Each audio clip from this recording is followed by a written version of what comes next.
pero quero darvos as gracias pola implicación, porque para o socialismo galego a vosa presencia aquí marca un punto de partida. Un punto de partida complementario a todo un recorrido de acción política que íamos facendo hace ahora, pero que queremos sentar as bases do que queremos que é unha das vigas maestras que ten que soster o futuro de Galicia. Falábamos, e o plantexaban os compañeiros, de que vamos a facerlle unha proposta ao goberno, pero sobre todo vamos a facerlle unha proposta a Galicia. Unha proposta de sentar un gran acordo que sea un pacto polo territorio. Un pacto polo territorio que sente unhas bases de estabilidade para durante, polo menos, 30 anos. Nadie millor que a vos, a parte dos ciudadanos, sabe o que significa a situación actual da ordenación do territorio no noso país. Nós temos que ser capaces de acadar un consenso político e temos que ser quen de tirar da locomotora que faga ver á ciudadanía que por riba das visións políticas e dos partidos é posible a búsqueda de acordos para darlle estabilidade ao noso país. Para modernizar Galicia e avanzar cas sociedades máis desenvolvidas, temos que ser capaces de ver o que está pasando e definir o futuro que queremos. Levamos moitos séculos de historia, pero nas últimas décadas vemos claramente que o noso país está se movendo. E non podemos as formacións políticas deixar que sexan os propios ciudadanos os que de maneira espontánea van producindo movimentos migratorios, girando nas súas ubicacións de vivencias e ver ao mesmo tempo que a acción política moitas veces, en vez de ser unha solución, acaba sendo un problema para este desarrollo. Temos unha realidade, por moito que alguén queira falar dunha Galicia única, temos unha realidade que é unha Galicia cunha gran fenda, cunha gran división entre unha Galicia interior e unha Galicia costeira, unha Galicia rural, unha Galicia urbana. Temos unha realidade que nós temos que ser capaces de artellar, de complementar e de sacar adiante. Esta Galicia fraccionada en 2 mitades non é a Galicia que nós queremos, pero é a Galicia que nos atopamos. Os cambios estánse producindo, amigos e amigas, estánse producindo xa de maneira inexorable. Cando analizamos como está girando a nova distribución social de Galicia, vemos que hai un crecemento fundamentalmente alrededor dos grandes eixes de comunicación deste país. Vemos que a autoestrada Ferrol-Vigo, a A6 e a autovía das Rías Baixas van marcando todos os indicadores de crecemento económico e vemos que está habendo un movimento espontáneo na que todos e cada un dos ciudadanos deste país vai marcando a súa propia economía. Hai un dato que é espectacular, non? Xa hai en Galicia, dos 30.000 núcleos de población, 1.260 núcleos abandonados nos que non vive nadie. Pero tamén temos outros 1.700 núcleos nos que xa só queda un ou 2 veciños. E esa realidade non podemos pechar os ollos. Nos, estes lugares baleiros que xa supoñen case un 4% dos nosos núcleos de población, é un fenómeno que nós temos que ser capaces de analizar e ver como aportamos solucións. Cando falamos de que a configuración histórica dos asentamentos rurais está cambiando de xeito absolutamente acelerado, temos que ver que hai claves que a falta de productividade, o excesivo parcelamento do territorio, o que están afondando en un desequilibrio de país que é moi difícil de sacar adiante. Nós, como Partido Socialista, temos unha trayectoria. E cando falamos do pasado de Galicia non hai un pasado homogéneo. Hai un pasado con un Partido Popular que definiu unha postura seguidista, pero hai un goberno, que foi o goberno anterior, no que puxaron en marcha medidas que algún día alguén terá que reconocer como histórica, non? A protección dos 500 metros do litoral, que é unha decisión política de fondo calao, que ten que complementarse con as medidas de ordenación do litoral, o que son o traballo que fixamos nas directrices de ordenación do territorio, que prácticamente deixamos xa perfiladas para que eso pudera ser un dos obxectivos de nova construcción de país, o saneamento integral das rías galegas, a creación de órganos de control urbanístico, as subvencións para os planes de desenvolvemento urbanístico nos levan hacia que vimos de unha labor que fixemos moi intensa nos últimos 4 anos de goberno, pero que se demostra que, a pesar de todo, seguimos tendo unha profunda dificultade. Que nos dicen os ciudadanos? Nos dicen que entenden pouco o que está pasando. Nos dicen que é moi difícil explicarlle a xente cando ven na televisión como estamos derribando edificios que teñen licencias municipales. Como estamos cunha contradición permanente entre unha legislación absolutamente regulamentista, pero que ao mesmo tempo non resolve os problemas dos homes deste país. É o momento de que abordemos un dos grandes retos de Galicia. Para acadar a plena modernización, convertir o territorio nun elemento de competitividade e de igualdade.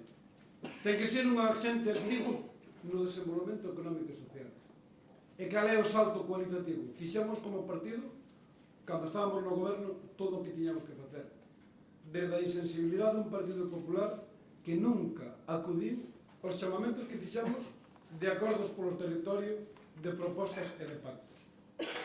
Tuvemos que tratar de resolver en soedade ese tema e non queremos que isto lle volva a pasar a ningún goberno, e por iso hoxe quero anunciar aquí que, estando ante unha das cuestións máis importantes, vamos a facerlle unha proposta concreta, unha proposta ao goberno da Xunta para abordar este gran acordo desde un punto de vista de país e que supere as visións de partido. Temos que ser quen de asumir que necesitamos normas máis claras, sinxelas, máis achegadas á realidade de Galicia.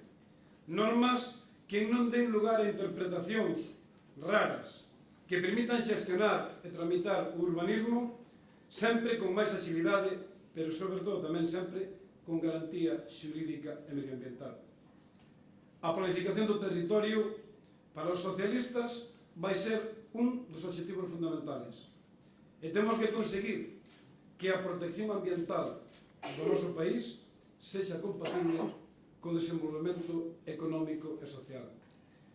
Creemos que a dimensión dos concellos tamén ten que ser clave na aplicación da normativa da ordenación. O principio de proporcionalidade debe introducirse en toda a legislación e planificación territorial para favorecer unha aplicación das normas coherentes para Galicia. Para conseguir este objetivo, propoñemos un cambio na visión, propoñer un planeamento desde unha óptica distinta, menos regulamentarista, máis efectiva, reducindo plazos globais e elaborando os planeamentos que signifiquen aforrar costes económicos, sociales e tamén políticos. A reforma legislativa urbanística e da ordenación do territorio ten que ser e nacer con vocación de permanencia de moitas décadas. O modelo económico vixente que estamos vivindo nos leva a que esta profunda crise nos ten que permitir afondar no que queremos, que é levantar a cabeza, parar e buscar ese gran acordo para Galicia. O camiño que está seguindo o Partido Popular non é o camiño adecuado. O camiño de volver a parchear a propia lei do solo, e vai 4 veces que estamos parchando, non é o xeito adecuado de facelo. O camiño de primeiro facer o plan de ordenación territorial e despois falar e negociar as directrices de ordenación do territorio é absolutamente inconsecuente co que nós estamos pretendendo. Nós creemos que, se é certo o que está dicindo tamén o Partido Popular, chegou a hora en Galicia de que as formacións políticas busquemos un acordo suprapartidista. Isto quere dicir que, máis alá das nosas propostas que vamos a facer, teremos que aceptar un acordo coas propostas dos outros partidos políticos. Pero tamén é certo que non pode ser un acordo a calqueira precio. Un acordo que ten que partir dunha Galicia sostible, urbanísticamente sostible, medioambientalmente responsable e económica e socialmente competitiva. Esas ten que ser as claves que vamos a poñer encima da mesa. E ten que acadarse unha amplia maioría social e política que ten que aprobar, en primeiro lugar, as directrices de ordenación do territorio e as líneas estratégicas de ordenamento e planificación para o noso país. Segundo, temos que darlle aos ciudadanos deste país unha cousa clave que xa se falou aquí. Temos que darlle aos ciudadanos, aos concelleiros, aos alcaldes, aos agentes sociales, seguridade xurídica. Non podemos seguir vivindo nunha permanente inseguridade xurídica donde a superposición de normas interminable o que está facendo é que en cada concello haya unha normativa distinta. Teríamos que reflexionar todos como é posible que dos 315 concellos non chegue a un 30% aqueles que teñen adecuado o seu plan de ordenación urbana á normativa vigente. Non podemos convertir a ordenación territorial de un concello en un elemento permanente de confrontación política, de confrontación ciudadana e, sobre todo, que acaba indefectiblemente sempre nos tribunales. Temos que conseguir unha legislación urbanística e territorial estable. Temos que fortalecer a autonomía local e as competencias do planeamento nos concellos. Temos que romper definitivamente con esa tutela da pariente pobre das administracións do Estado, que é a administración local. E temos que ser capaces en un acordo político de conseguir desde unha dirección, desde unhas directrices territoriales e desde un ordenamento legislativo, delegar e confiar nos concellos para que eles fagan o desenvolvemento urbanístico dende a responsabilidade e dende o compromiso legislativo. Nós vamos a facerlle unha proposta moi concreta o lunes ao Goberno galego. Vamos a propoñerlle 7 ámbitos concretos e queremos ser nós que fagamos ese calendario que evidentemente teremos que consensuar con eles.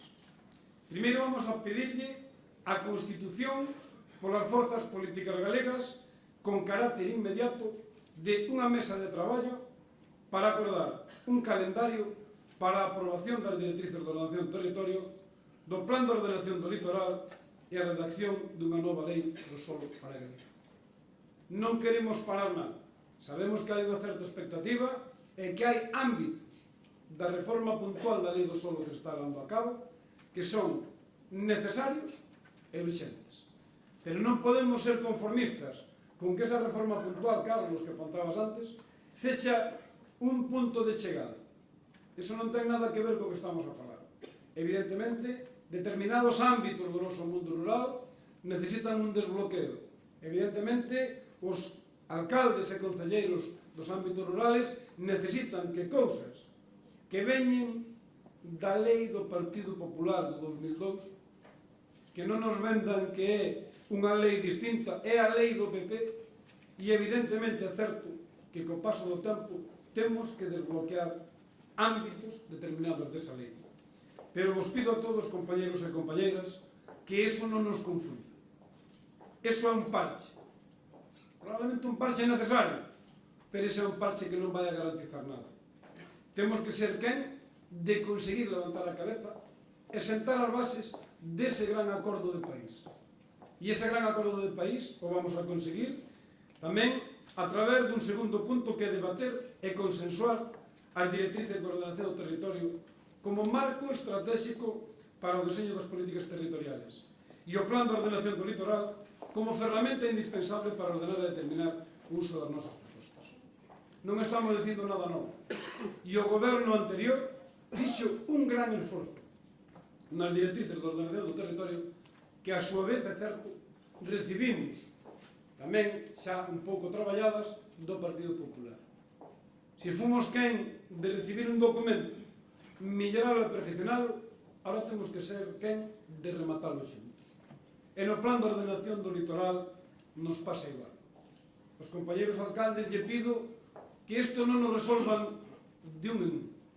Hai unha singularidade en cada concello, claro que hai, pero temos que resolverlos con uns principios programáticos básicos que son os que definen o noso ideario socialista.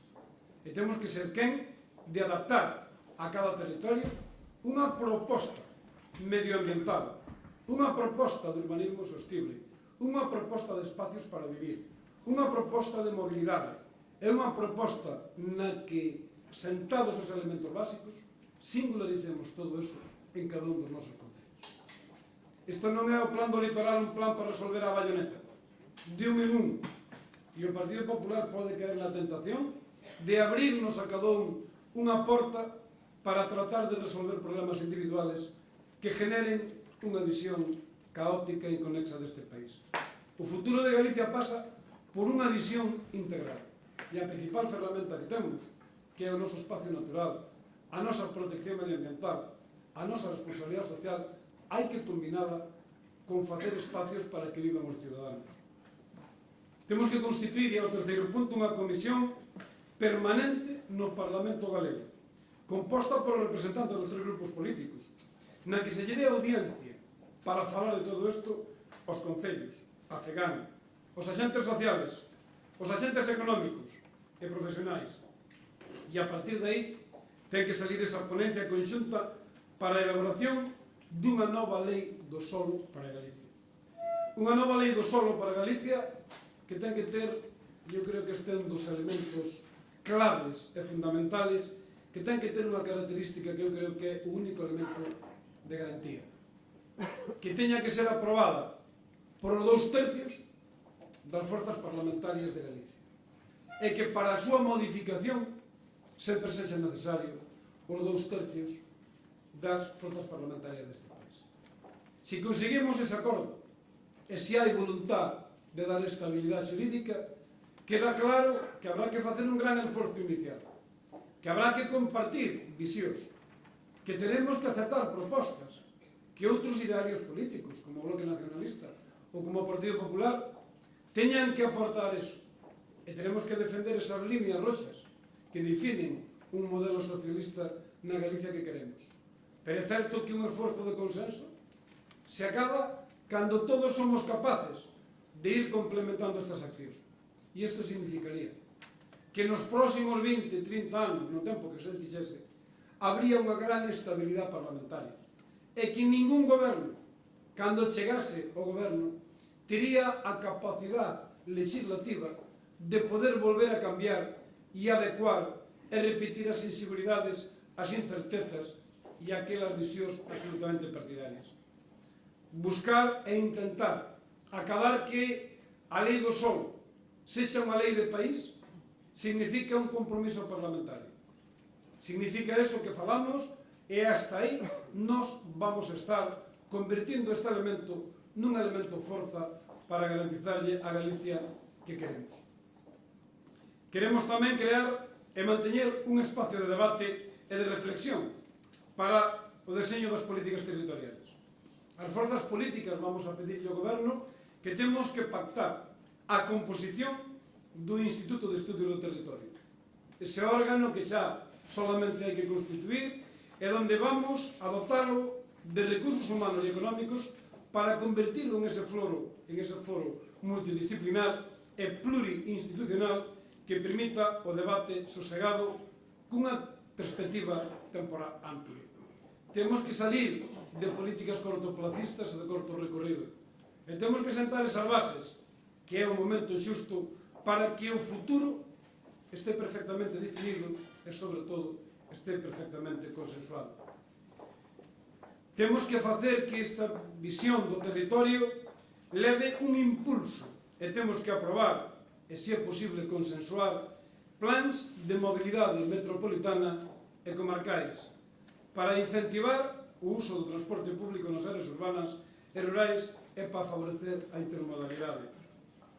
Temos, compañeros, tamén que propoñer outro apartado para reformar o enfoque actual do planeamento xeral para convertirnos en instrumentos estratégicos de carácter horizontal. Temos que conseguir que os planeamentos sean áxiles na súa tramitación. Temos que dotar os concellos de capacidade para tomar as decisións vinculadas ao municipio e ao urbanismo dos seus concellos. Temos que romper o modelo do ayuntamiento como intermediario da visión política e ten que ser o ayuntamiento en sí mesmo o responsable das direccións políticas, urbanísticas que ten que tomar cada un dos concellos. Isto só é posible cando definamos con nitidez o escenario de actuación que van a ser os elementos básicos para que desarrolle cada un dos nosos concellos.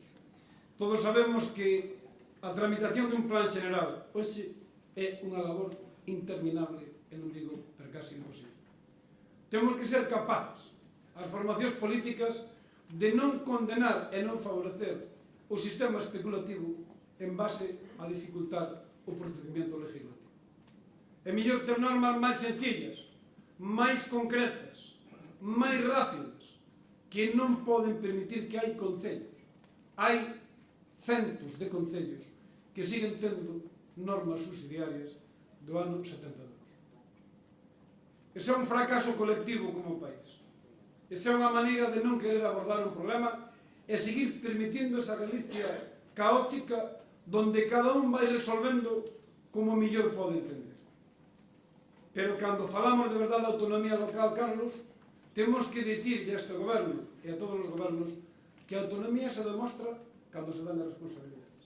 E creo que os concellos, da mesma maneira que todos asumimos, incluso desde a visión que cando fomos alcalde, todos asumimos a nosa endeblez, a nosa fragilidade cando abordamos un plan general, fomos quen de resolver en cuestión de horas un plan E como nos mandou o goberno Zapatero, que resolvimos de maneira ágil, rápida, concreta, eficaz e que os ciudadanos están valorando.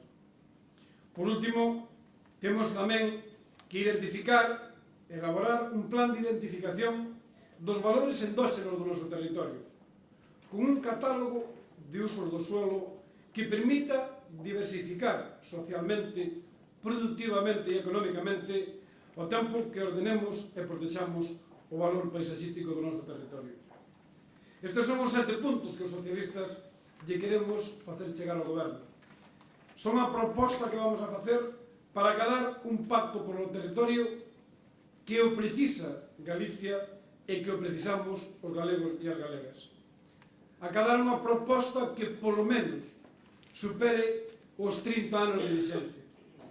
Acadar unha proposta que nos dé estabilidade, que nos dé certeza xurídica e, sobre todo, máis importante, acadar unha proposta que faga de Galicia un país para vivir. Un país para vivir, pero desde un concepto básico e innegociable, que é o respeto ao noso territorio, a sostenibilidade dos nosos recursos, o respeto medioambiental e, ao mesmo tempo, adaptarnos a algo que está sucedendo de maneira espontánea. Os fluxos migratorios internos, o crecemento das grandes cidades, o crecemento das áreas metropolitanas, os novos sistemas de mobilidade, os novos sistemas telemáticos. E o Partido Socialista ten que estar á cabeza deste proceso. Por eso que queda claro que unha reforma puntual da lei do solo pode ser necesaria, pero, desde logo, non é suficiente. E lle pido a todos os compañeros aquí presentes que fagamos desto bandeira. E cada vez que nun concello, nun medio de comunicación, nun periódico, falemos de territorio, teñamos esa doble visión. A visión do local, pero tamén a visión de país. Unha visión de compromiso. Dimos pasos históricos, compañeros e compañeras, a veces quizá non ben entendidos, pero que a historia vai a poñer ese sitio. Fomos quen paramos con esa moratoria o destrozo indiscriminado moitas veces do noso litoral. Quizá nos faltou afondar na resolución da ordenación en cada un dos espacios. Tivemos pouco tempo, pero eso non nos debe equivocarnos. Non pode volver a haber unha costa na que cada un faga o que queira e, sobre todo, na que se expolien aqueles recursos naturales. É posible un desarrollo socioeconómico puxante, eficiente, competitivo, pero sin matar a galiña dos ovos de ouro, que é o noso territorio, que é a nosa costa, que son os nosos espacios naturales, que non as nosas montañas en Peña Trevinca, que é o Cabo Ortegal, que é Camariñas, que é a Guardia. Nós somos os garantes, somos o partido que ten que garantizar este país esa armonía entre un territorio que queremos e un país para vivir os ciudadanos. Eu creo que a economía xa colocou os especuladores no seu sitio. Creo que temos unha alianza non esperada, que esta mala crisis económica derribou un dos principales arietes contra os territorios, que era a especulación indiscriminada. E temos que ser capaces de ahora aproveitar este momento para sentar esas bases de crecimiento do país. Eu espero que o Partido Popular, estou convencido de que o Partido Popular abandone a postura de confrontación e busque a postura do acordo. Pero máis alá do que faga o Partido Popular e o Partido Socialista, o Socialismo Galego, os que estades aquí, sodes os que representades a maioría dos ciudadanos de Galicia. Sodes os que representades nos vosos concellos, digan o que digan, a maioría dos homes e mulleres deste país, na política da inmediatez, na política da proximidade. E o que diga o secretario xeral pode ser importante, pero en cada concello que dice o alcalde é moi importante. E se os alcaldes nos convertides nos defensores dun modelo de país, esa batalla vai estar ganada. E se nos convertimos nos defensores de que nós, lo decía Mar, nós non queremos parar nada. Nós non queremos complicarlle a vida a nadie. Nós non queremos que este país non se desarrolle urbanísticamente. Pero que sí queremos é un país donde todo sexa para vivir os ciudadanos, non para forrarse a catro listos. Eu creo que eso está prácticamente fora de combate o crecimento especulativo, pero, compañeros, é o momento da ordenación do territorio. É o momento da sostenibilidade. É o momento da mobilidade. É o momento da banda ancha. É o momento de que encabecemos nós, que somos a única garantía deste país dun sentimento horizontal, temos que garantizar nós con unha proposta a donde queremos chegar. Por eso que a partir de mañá, os compañeiros da Costa, cada vez que se haya unha reunión para un plan de ordenación do litoral, eu o que vos pido é que a visión local lle metades a impronta das bases deste documento. Cada vez que teñamos un plan general, a visión propia, que sepamos que o Partido Socialista ten unha visión programática e ideológica a la que non lle podemos fallar. E remato con ela. Un territorio para vivir. Unha Galicia sostible. Unha Galicia onde a principal riqueza, que é a nosa principal señal de identidade, que é o noso territorio, ten que ter nos socialistas, nos homes e mulleres deste partido, os principales defensores desa combinación armónica perfecta entre un país para vivir e deixándolle ás futuras generacións sempre un pouquiño mellor de como topamos. Moitas gracias.